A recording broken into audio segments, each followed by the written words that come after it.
Hi, അങ്ങനെ big boss season 7 അവസാനിച്ചു. അനുമോൾ വിന്നറായി. 2ാം സ്ഥാനത്ത് അനീഷ് വരുന്നു. 3ാം സ്ഥാനത്ത് ഷാനവാസ് വരുന്നു. ഞാൻ എപ്പോഴും പറയുന്ന ഒരു കാര്യമാണ്, ഈ 3 പേരിൽ റിയലായി നിന്ന് ജെനുവിനായി നിന്ന് ഗെയിം ചെയ്ത ഏക വ്യക്തി ഷാനവാസ് മാത്രമാണ് എന്നുള്ളൊരു കാര്യം. അവിടെയുള്ള ഏറ്റവും വലിയ ഫേക്ക് അനീഷാണ് എന്നുള്ളൊരു കാര്യവും ഞാൻ എപ്പോഴും പറയുന്ന ഒരു കാര്യമാണ്. അതുപോലെ തന്നെ അനുമോളും പല കാര്യത്തിലും നാടകം കളിച്ചിട്ടുണ്ട് എന്നുള്ളൊരു കാര്യവും ഞാൻ പറഞ്ഞിട്ടുണ്ട്. അപ്പോൾ പല ആൾക്കാരും നമ്മൾക്കെതിരെ രംഗത്ത് വന്നു. ഞാൻ ഷാനവാസിന്റെ PR ആണ് എന്നൊക്കെ പറഞ്ഞ് രംഗത്ത് വന്നു. ഇപ്പോൾ എല്ലാവർക്കും കാര്യങ്ങൾ മനസ്സിലായി തുടങ്ങിയിരിക്കുന്നു. അനീഷ് എന്തൊക്കെ കള്ളത്തരമാണ് അവിടെ കാണിച്ചിരിക്കുന്നത്. സ്ത്രീ വിരുദ്ധൻ എന്ന് പറഞ്ഞ് അകത്ത് വന്ന്, അതായത് ഏഷ്യനെറ്റിനെ പറ്റിച്ച് അകത്ത് വന്ന് എന്തൊക്കെയാണ് കാണിച്ചു കൂട്ടിയത് എന്ന് നമുക്ക് മനസ്സിലായി. എനിക്കെന്നല്ല, ഏകദേശം എല്ലാവർക്കും മനസ്സിലായി. ഫിനാലെ കഴിഞ്ഞ് അഞ്ജന നടത്തിയ ഏഷ്യനെറ്റിന്റെ ഇന്റർവ്യൂ, അത് നിങ്ങൾ എല്ലാവരും കണ്ടു കാണും. അനീഷിന്റെ ആ ഇന്റർവ്യൂ, അതിലൂടെ അനീഷ് തകർന്നു പോകുന്ന ഒരു കാഴ്ച, അതായത് അനീഷിന്റെ കള്ളത്തരങ്ങളെല്ലാം പൊളിഞ്ഞു വീഴുന്ന ഒരു കാഴ്ച. ബിഗ് ബോസ് വീട്ടിനകത്ത് ഏത് രീതിയിലുള്ള ഗെയിം സ്ട്രാറ്റജിയും ഉപയോഗിക്കാം, അതിലൊന്നും ഒരു തെറ്റുമില്ല. പക്ഷെ അവിടെ റിയൽ ആണ് എന്ന് പറഞ്ഞ് കള്ളത്തരം കാണിക്കുമ്പോഴാണ് പ്രശ്നമുണ്ടാവുന്നത്. എന്തുകൊണ്ടാണ് ഷാനവാസ് 3ാം സ്ഥാനത്ത് പുറത്തായി ലാലേട്ടന്റെ മുന്നിലേക്ക് വരുമ്പോൾ ലാലേട്ടൻ അദ്ദേഹത്തെ കെട്ടിപ്പിടിച്ച് ഉമ്മ കൊടുക്കുന്നുണ്ട്. അതിനുശേഷം ആ കാർഡ്, അതായത് ബിഗ് ബോസ് വീട്ടിനകത്ത് ബാക്കി 4 പേരും കാർഡുകൾ കൈമാറി. പക്ഷെ ഷാനവാസിന് മാത്രം കാർഡ് കിട്ടിയില്ല. ആ കാർഡ് ലാലേട്ടന്റെ കൈകൾ കൊണ്ടാണ് കൊടുത്തത്. അതിനുശേഷമാണ് ലാലേട്ടന് ഉമ്മ കൊടുത്തത്. ഷാനവാസ് തിരിച്ച് ലാലേട്ടന് ഉമ്മ കൊടുക്കുന്നു. ലാലേട്ടൻ തന്നെ പറയുന്നു, നിങ്ങൾ ടോപ്പ് 2-ൽ ഉറപ്പായും എത്തേണ്ട ഒരു വ്യക്തിയായിരുന്നു എന്നുള്ളൊരു കാര്യം. എന്താണ് അതിന്റെ അർത്ഥം? ഷാനവാസ് എന്ന റിയൽ ആയിട്ടുള്ള വ്യക്തി എന്താണ് എന്ന് ലാലേട്ടന് കൃത്യമായിട്ട് അറിയാം.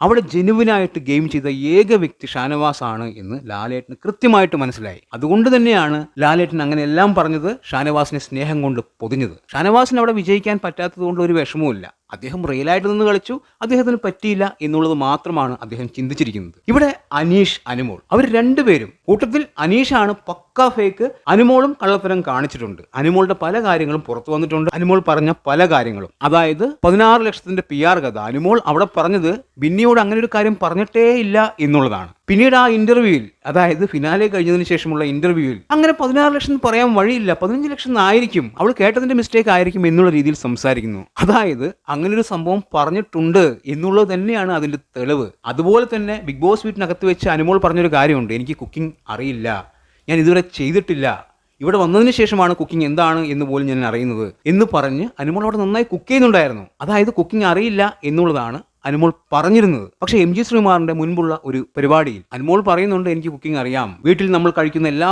സാധനങ്ങളും ഞാൻ വെക്കാറുണ്ട് എന്നുള്ളൊരു കാര്യവും അനുമോൾ പറയുന്നുണ്ട്. അനുമോള് പാതി റിയലും പാതി ഫേക്കുമായിരുന്നു ബിഗ് ബോസ് വീട്ടിൽ. പക്ഷെ അവിടെ ഏറ്റവും വലിയ ഫേക്ക് അനീഷ് തന്നെയായിരുന്നു. ഞാൻ കൃത്യമായി എൻ്റെ വീഡിയോയിൽ എപ്പോഴും പറയുന്ന ഒരു കാര്യമാണ്, അനീഷായിരുന്നു അവിടെ കൃത്യമായിട്ട് കള്ളത്തരം കാണിച്ചിട്ടുള്ള ഏക വ്യക്തി. ഷാനവാസിന്റെ ഇന്റർവ്യൂ നിങ്ങൾ കണ്ടു നോക്കണം. അതായത് ഫിനാലെ കഴിഞ്ഞതിന് ശേഷം ഷാനവാസ് കൃത്യമായി പറയുന്നുണ്ട്, തൻ്റെ ഏറ്റവും നല്ല ഫ്രണ്ടാണ് അനീഷ്, ആ ഫ്രണ്ട്ഷിപ്പ് മുന്നോട്ട് കൊണ്ടുപോകാൻ ഞാൻ ആഗ്രഹിക്കുന്നു എന്ന്. എല്ലാവരും പറഞ്ഞത് ഷാനവാസ് ഗെയിമിന് വേണ്ടി ഫ്രണ്ട്ഷിപ്പ് ഉണ്ടാക്കിയതാണ് എന്നുള്ളതാണ്. പക്ഷേ ഷാനവാസ് പറയുന്നു, ആ ഫ്രണ്ട്ഷിപ്പ് മുന്നോട്ട് കൊണ്ടുപോകാൻ ഞാൻ ആഗ്രഹിക്കുന്നു. പക്ഷേ എനിക്ക് അനീഷിൽ കുറേ സംശയങ്ങളുണ്ട്, അനീഷിനെ എനിക്ക് പൂർണ്ണമായും വിശ്വാസമില്ല, 60% മാത്രമേ വിശ്വാസമുള്ളൂ എന്നുള്ളൊരു കാര്യം.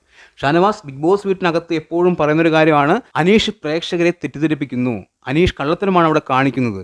ഇതേ സംശയം തന്നെയാണ് ബിഗ് ബോസ് കഴിഞ്ഞ ശേഷവും ഷാനവാസ് ഉന്നയിച്ചത്. തീർച്ചയായും സത്യമായിട്ടുള്ള കാര്യമാണ്, ഞാൻ എപ്പോഴും പറയുന്നൊരു കാര്യമാണ്. ആ ഇന്റർവ്യൂവിൽ, അതായത് അനീഷിന്റെ ഇന്റർവ്യൂവിൽ, അനീഷിന്റെ കള്ളത്തരങ്ങൾ മൊത്തം പൊളിഞ്ഞു. ഇപ്പോൾ സോഷ്യൽ മീഡിയ മൊത്തം അതെടുത്ത് പ്രയോഗിച്ചുകൊണ്ടിരിക്കുകയാണ് അനീഷിനെതിരെ. പ്രേക്ഷകർക്ക് എല്ലാവർക്കും കാര്യങ്ങൾ മനസ്സിലായി. സ്ത്രീ വിരുദ്ധൻ എന്ന് പറഞ്ഞ് ഏഷ്യനെറ്റിനെ പറ്റിച്ച് ബിഗ് ബോസ് വീട്ടിനകത്ത് കയറി ആ പരിപാടിയൊന്നും കാണിക്കാതെ നല്ല വെള്ള ചമഞ്ഞ് നടന്ന ഒരു വ്യക്തിയാണ് അനീഷ്. ഒരുപാട് കള്ളത്തരങ്ങൾ, PR എന്താണ് എന്ന് പോലും അറിയില്ല എന്ന് തുടങ്ങി സുപ്രഭാതം, അങ്ങനെ ഒരുപാട് കള്ളത്തരങ്ങൾ അവിടെ ഇട്ട് അലക്കിയ വ്യക്തിയാണ്. ആദ്യം മുതൽ തന്നെ സുപ്രഭാതം എന്നാണ് ഞാൻ പറഞ്ഞിരുന്നത് എന്നുള്ള കള്ളത്തരം അത് പിന്നീട് പൊളിഞ്ഞു വീണു. ആദ്യം ഗുഡ് മോർണിംഗ് ആണ് പറഞ്ഞത് എന്ന് ലാലേട്ടൻ ചോദിച്ചപ്പോൾ അനീഷ് പറയുകയും ചെയ്തു. അതുപോലെ 3 ദിവസത്തെ കഥ, അതും പൊളിഞ്ഞു വീണു. അത് അഞ്ജനയും കൃത്യമായി പൊളിക്കുന്നുണ്ട്. എന്താണ് അനീഷേ, ഇങ്ങനെയൊക്കെ മറക്കുവോ? അതായത് അനീഷ് അത് മറന്നു എന്നാണ് പറഞ്ഞത്. ഇങ്ങനെയൊക്കെ മറക്കുവോ? എന്തൊക്കെ പരിപാടികൾ ഉണ്ടായിരുന്നു, മൈജിയിൽ പോയി ഷൂട്ട് ചെയ്യണം, ഒരുപാട് കാര്യങ്ങൾ ഉണ്ടാവില്ലേ, അപ്പോൾ 2 ദിവസം മുൻപാണോ ഞങ്ങൾ നിങ്ങളെ വിളിച്ചു പറയുക എന്നുള്ള രീതിയിൽ പറയുകയും അനീഷ് അവിടെ ഉത്തരമില്ലാതെ കഷ്ടപ്പെടുന്ന ഒരു കാഴ്ചയും നമ്മൾ കണ്ടു. അതിനുശേഷം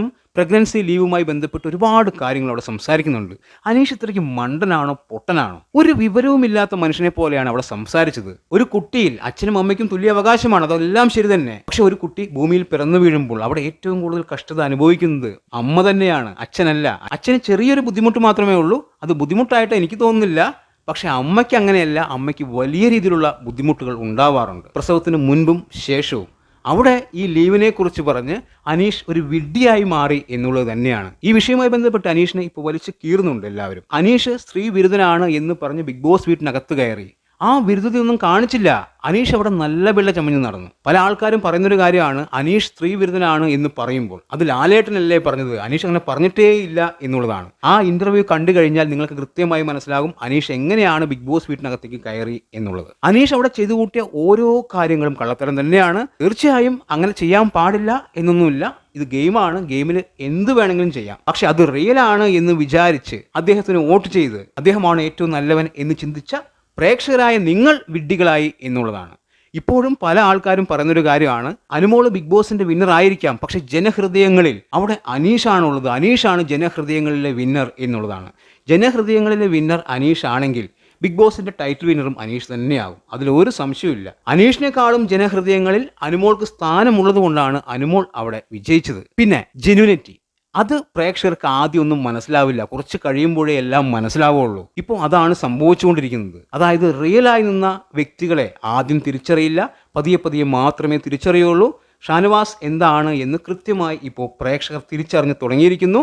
അദ്ദേഹത്തിന്റെ ജെന്യുനിറ്റി എന്താണ് എന്ന് കൃത്യമായി മനസ്സിലാക്കിയിരിക്കുന്നു എല്ലാവരും. ഇനിയുള്ള ദിവസങ്ങൾ ഷാനവാസിനെ എല്ലാ പ്രേക്ഷകരും നെഞ്ചിലേറ്റും എന്നതിൽ തർക്കമില്ല. എന്തായാലും ഇപ്പോൾ പ്രേക്ഷകർക്ക് എല്ലാവർക്കും ഏകദേശം ഒരു കാര്യം ഉറപ്പായി, ബിഗ് ബോസ് സീസൺ 7ലെ ടോപ്പ് 3യിൽ ജെനുവിനായി നിന്ന് കളിച്ച ഏക വ്യക്തി ഷാനവാസ് ആണ് എന്നും ഏറ്റവും കൂടുതൽ ഫേക്കായി കളിച്ച വ്യക്തി അനീഷാണ് എന്നും അനുമോൾ കുറച്ച് റിയലും കുറച്ച് ഫേക്കുമായിരുന്നു എന്നുള്ളൊരു കാര്യവും പ്രേക്ഷകർക്ക് ഇപ്പോൾ മനസ്സിലായി തുടങ്ങിയിരിക്കുന്നു. ഇനിയുള്ള ദിവസങ്ങളിൽ അത് കൃത്യമായി എല്ലാവർക്കും മനസ്സിലാവും. എന്താണ് നിങ്ങളുടെ അഭിപ്രായമെന്ന് കൃത്യമായി കമന്റായി രേഖപ്പെടുത്തുക. വീഡിയോ ഇഷ്ടമായാൽ ചാനൽ ഒന്ന് സബ് ചെയ്യുക. പുതിയൊരു വീഡിയോയുമായി കാണുന്നവരെ ബൈ ബൈ.